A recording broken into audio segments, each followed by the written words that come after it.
Hello friends, and welcome back to my channel. October has been and gone now. Time is just flying at this point. I don't know where 2024 is gone.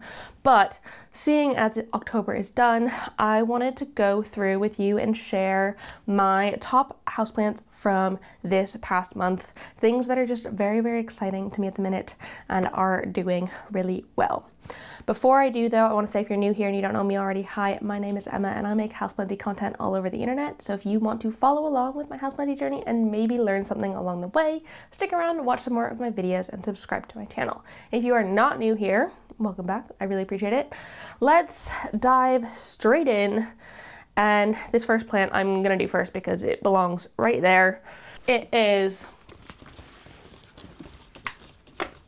my lovely Monstera Constellation because I have a new leaf on it. Look at that beauty right there. So freaking exciting. I feel like this one, maybe I'll take this off for a moment. I feel like this one has like really actually started growing this year, which is quite strange. I feel like in past years it has been really, really slow. Maybe it was just taking time to get used to me after it was dealing with root rot. I feel like I've talked about that about a billion times, and literally every single time this one gets a new leaf, it ends up on my favorites list for that month because it really doesn't produce new leaves that often. But I feel like, I'll pop it on the screen, I feel like it wasn't that long since the previous leaf came in. And so we're doing really well, I think. I can't believe that I got 2 this year, maybe more. But I think part of me needs to think that it is because I have put it on a moss pole and it is really liking that. I can show you here. You can really see the roots have started growing into it and it is fully supported in this. And I think also because I've popped it in a proper self-watering pot, because for the longest time it wasn't in one, I'm just able to better gauge the water on this, and so it's not going as underwatered. Not that it was necessarily getting underwatered, but yeah, it's just doing really, really well, and I'm super pleased with how it is growing. I'm hoping that it can continue along this path of growing leaves quite quickly. And well, I mean, again, it's still not like sizing up massively, and I think technically it's got fewer splits than the last one, so like maybe there's still work to be done here with this one, but hopefully this just like means that we are actually getting going with it. And who knows, maybe it'll stop growing over the winter, maybe it'll go into a bit of a dormancy period. It's possible, but maybe it won't. We just have to wait and see and find out. So yeah, I'm just so pleased that it has put out that new leaf, and oh, I'm attached to it, the Velcro. I'm just so glad that it's put out that new leaf and that it feels like we're actually on track with this one now, which is great because I feel like in general I've just struggled with Monsteras. I don't know, I don't have like a sort of normal non-variegated one at the minute, but I want to put this back in the background because it fills in that little gap there, which is important. Ooh, next up I'm gonna go for a new one that has joined the collection this month, and I am really, really here for it. It is my Scindapsus Sentarum, I believe is how it's pronounced. And this is one that I got at the plant swap this October, and it is just, it's so cool. Y'all know how much I love variegated Scindapsus. Not even just variegated Scindapsus, Scindapsus in general. Y'all know I love Scindapsus, full stop. And especially the ones that are a bit more funky and rare and uncommon. And this is probably the most uncommon one I own at the minute because they are not really cultivated in the UK. And so it's kind of like, I would call this a collector's item. If any of my plants were considered collector's items, this would be one. It is like special edition. You want to keep this one nice. Fingers crossed I can. But this is one of those, and I have just popped it into some soil just because it already had roots when I got it, and so it was time for it to do that. I'm just hoping that I can get it to carry on growing. I'm probably gonna like make sure I fertilize it really well, and it is in a bright spot. I have it on my shelves in the bedroom, which have grow light on 12 hours a day, which I think should be good for it, especially since it's a variegated one. I want to make sure that it's getting enough light to stay happy. So we're just gonna stand here with our fingers crossed, hoping that this Sentarum works well for me and continues doing the good doing. Does that make any sense? Sorry. Ooh, where to next? Let's go with this one. This is my Begonia Ice Frost, and I just cannot believe how much it has grown in the time I've had it. I got it this summer sometime.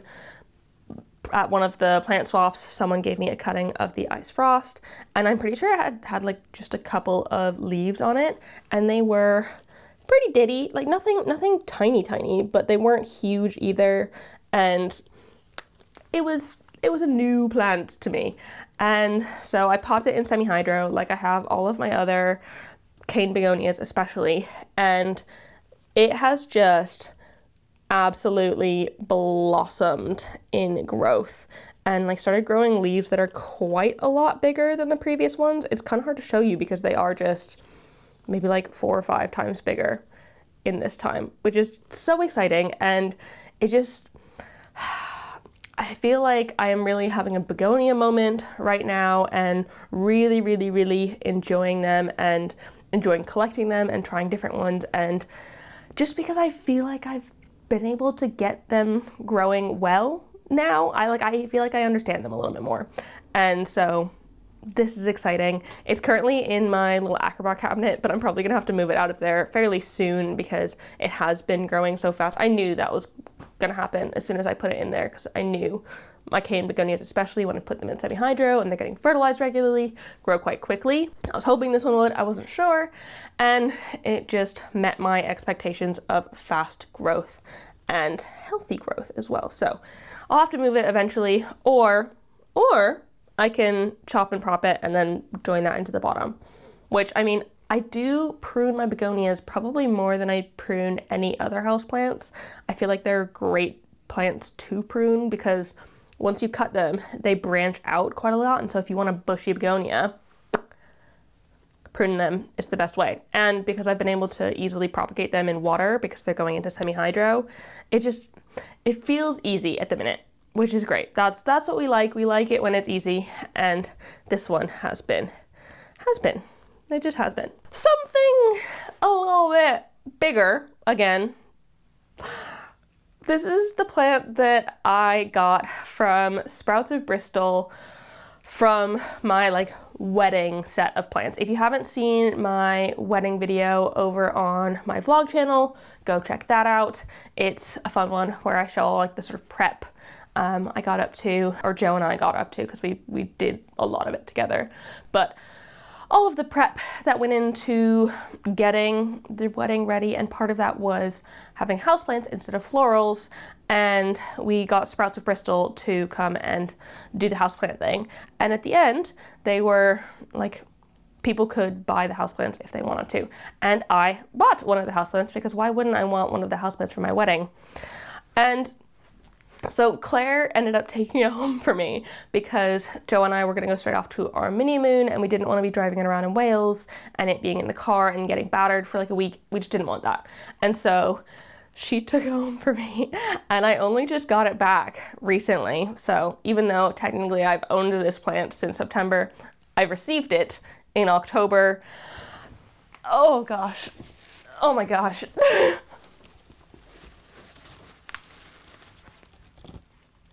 It's an Alocasia Gageana, and I have missed having a Gageana for years at this point.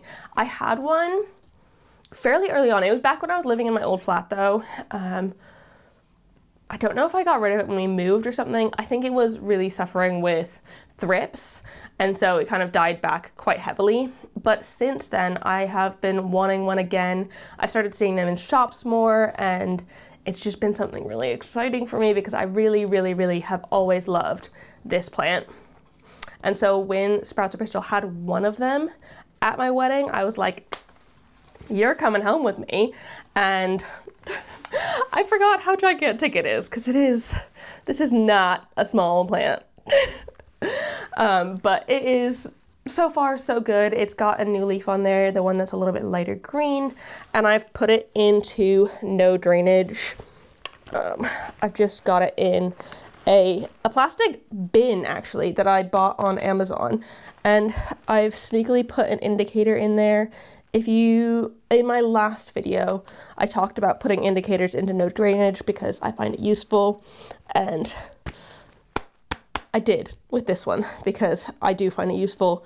And I mean, all of my allocators in no drainage have been doing really, really well, so I'm not worried about this one.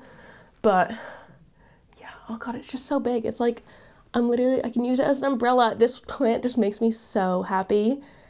It's just one that's been on my wish list, so it was kind of just perfect when I was able to get it from my wedding. Now I just need to make sure I don't kill it because it's like my wedding plant.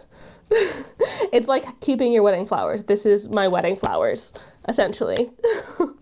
So I'd like to not kill it, but plants have minds of their own sometimes, and so if it doesn't work out in the end, I can't be too upset. But it's just gonna have like the most sentimental meaning for me, and I'm going to love it forever because it is so big and beautiful and happy and nice. Another thing that I am absolutely obsessed with from this month is my planted frame, my Begonia Baramensis, I think this one is called, the like very black one with the silver edges. I talked about it in my black plants video. And I love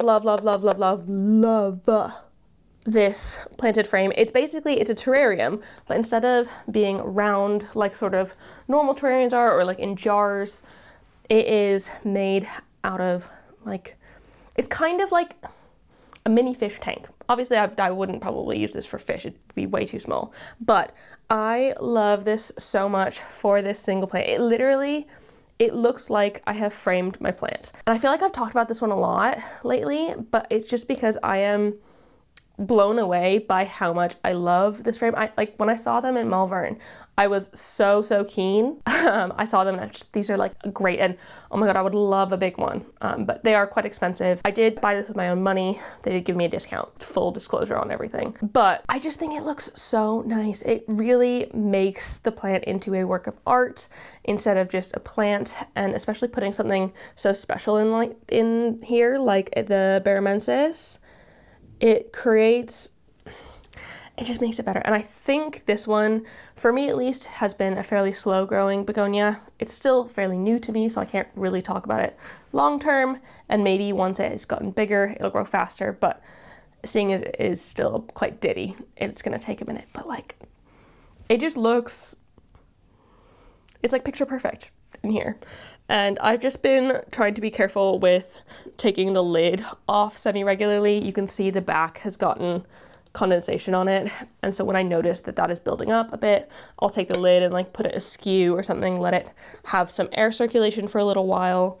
And I've watered it just when I did the nematodes because I feel like that's all it needs. It feels fairly moist. I mean, obviously if it's condensating, it is still fairly moist in here, but I'm letting it out. So I'm just keeping an eye on it. It is right in front of my TV, and so I can see it very regularly, but yeah, it just makes me happy. It looks so good. It just does. This is a plant that I cannot believe how much it has grown in the time I've had it. So this is an Alocasia Portadora. It's actually just pushing out this leaf at the minute, this brand new leaf, and it is bigger than the previous ones. So we're continuing on with it. But I got this one as literally a plant this big from Claire earlier this year. And now it is this tall. It has sized up so fast. I've never had an Alocasia grow this quickly. The Portadora it's just, I knew it was a fast growing one, but I didn't think going from something so small to like this big. I thought it would go through like many stages along there, but it is just flown. And it's actually nearly too big for the IKEA cabinet now, which is where it's living and getting lots of great light. I think this leaf might be a little bit light bleached, or it's on its way out. This one might be cycling a little bit just because I'm still, like, I feel like it's grown so quickly that it's been using so much energy and not been able to sustain more than 2 leaves at any point in time. I'm hoping I can get it to stop doing that and maybe grow bushier, because I don't necessarily need it to keep growing bigger immediately. If it grows bushier, that works as well. But we'll see in time. I have a feeling that that's not going to be the case, and it's just going to keep growing bigger and bigger and bigger instead. So that'll be fun to watch. We can watch it to grow together and see where it takes us. I can't believe, literally the leaf was like this big in comparison. I don't understand, but I'm not mad and just really excited to have it be happy. And also, I have been really lucky with mine in that I know Claire was really struggling with her Portadora for years. She still is struggling with her Portadora and pests. It is an absolute pest magnet. I've personally not had that be the case. I normally do have a predatory mite sachet on it, though I've taken it off for the video. But I've got predatory mites on it all of the time in order to hopefully have it not have thrips. And knock on wood, I've not had spider mites in my cabinet. That's gonna be my famous last words, I swear. But I've not had spider mites in my cabinet. I've only had thrips, so I'm hoping that stays the case. Maybe because it's more humid in there, and I feel like spider mites like things drier, so it's less likely to happen. But we'll see how this one goes. I don't know where the heck I'm gonna put this one when it needs to come out of the IKEA cabinet, seeing as I just got this other giant Alocasia. I'm not running out of room, but I'm just aware that my plants have grown a lot this summer. They grew so much, and space is becoming harder to find. I feel like I have the same amount of foliage volume while having simultaneously less plants because my plants have grown so well. So, I mean, good problems to have. I'm not mad at it. Ooh, also, we can look at this one. Yes, even better. These are the clear insert self-watering pots, and it is doing so well. I don't know why these roots are trying to escape at the top here, but it's just doing phenomenally. We can look at it from all sides. So well. I am obsessed with these clear inserts. Also, maybe you need to pot it even deeper. Maybe this is one that needs to go into a no drainage, like really tall pot sometime soon, because I just haven't been prepared for it to grow this big this quickly. So I think I might need to carry on sizing it up at quite a rapid pace at this rate. I've got 2 more, but I have saved the best for last, so don't go anywhere. It is so freaking exciting. Before that though, another very exciting thing is my Aeschynanthus Bolero, a bicolor that I potted together, my 2 plants, in my repot and chat video on Tuesday. This one has been doing so well. I feel like I finally cracked the code with this one and gotten the cuttings to root into the soil and to produce lovely, beautiful, variegated new growth. Y'all know I love a variegated lipstick plant, and this one is like quite different to the other one I have, the Lobianus. This one's got much smaller leaves, more akin to like Hoya Bella. I know they're not Hoyas, but I feel like this one gives me Hoya Bella vibes, where the other one gives me maybe Carnosa vibes. And so the leaves on this one, it's just doing so well. And unfortunately, they have all come off at this point, but it did have 3 gorgeous pink flowers in there that were growing, which, like, very oddly from one of the smallest cuttings I have rooted in here. Maybe they were death blooms because it was such a small cutting, but it is growing new growth from that bit anyway, so I don't think they were. Either way, it is just, oh, there's gonna be one here. That tiny little thing in there is going to be a bloom. It will. And I think, I'm pretty positive actually, winter is the blooming season for Aeschynanthus or lipstick plants. My black pagoda one, that blooms prolifically over the winter. And so maybe it's the same with this one now that it's getting cooler and darker. That is the time of year for it. But I've gotten this to work and I'm really excited about it, and the soil props took, which makes me really happy. Basically, I just needed to water it more often than I was doing with the old one. Just keep the soil nice and wet. But it's so cool and so fun, and I'm pretty sure this one is one that you can find pretty commonly in plant shops. So if you're looking, they exist. And then the last plant I need to grab from the kitchen, I just popped it in there because I gave it some extra water. But my Anthurium Warocqueanum grew this insane new leaf this month. And I don't know how I've kept it secret this long. I think my patrons know about it, but I haven't talked about this one nearly enough at this point. But do you see how big this leaf is? I mean, the previous leaf, pretty decent size, right? This leaf, and like the fact that it's gone more sinusy at the top than the previous one. It has lobe, like it's really getting the like bunny ear sort of vibes. I think this one might be a narrow form. We aren't sure. If it is a narrow form, can you please let me know? Because I feel like it does grow quite narrow. But this new leaf, I'm pretty sure it's like 60 centimeters in length, which is pretty freaking crazy. Because I've never had an Anthurium leaf 60 centimeters. Let's see, compared to the Regal. Yeah, it's taller than the Regal. So, and that Regal leaf is 50, even though it's a bit gross. Just ignore it. It's fine. It's absolutely fine. The new leaf hasn't gotten those spots. So if we're not talking about the Regal is doing fine.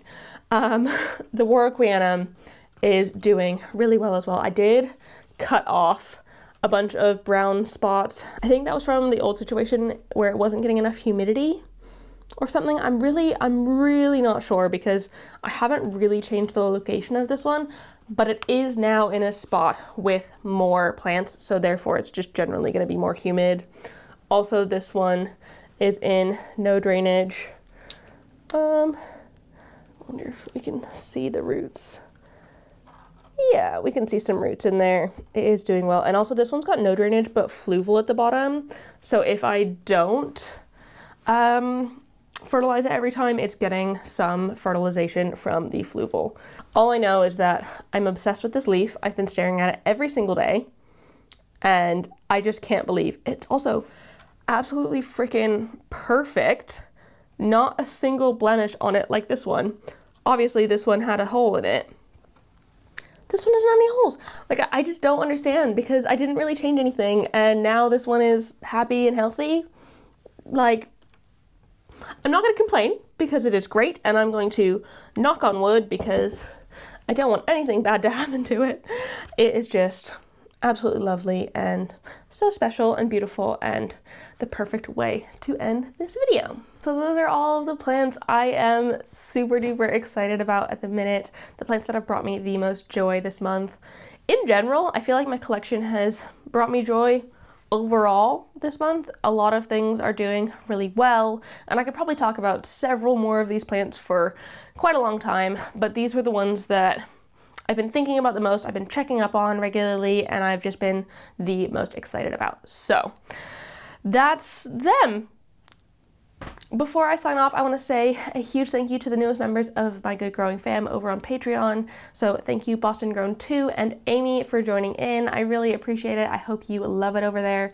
If anyone else is interested in joining my Patreon, it is £3 a month, and that actually covers the cost of one of my grow lights for a month. So you can think about it as helping grow my collection if you want, or you can think about it as buying me a coffee, or just a way to get to know me a little bit better. We have live chats, I do bonus content up there. We have a little community over on Discord where we can talk plant stuff. And so if you want some more plant friends, it's a good place to go.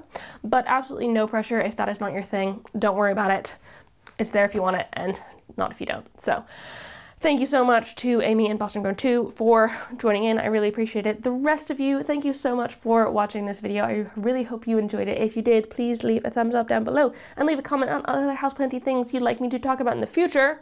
If I mentioned anything in this video that you want more on, give me a shout down in the comments and I can make that happen for you, hopefully, and subscribe for more. I hope you have a fantastic day and I will see you in the next one. Don't forget to keep growing. Bye!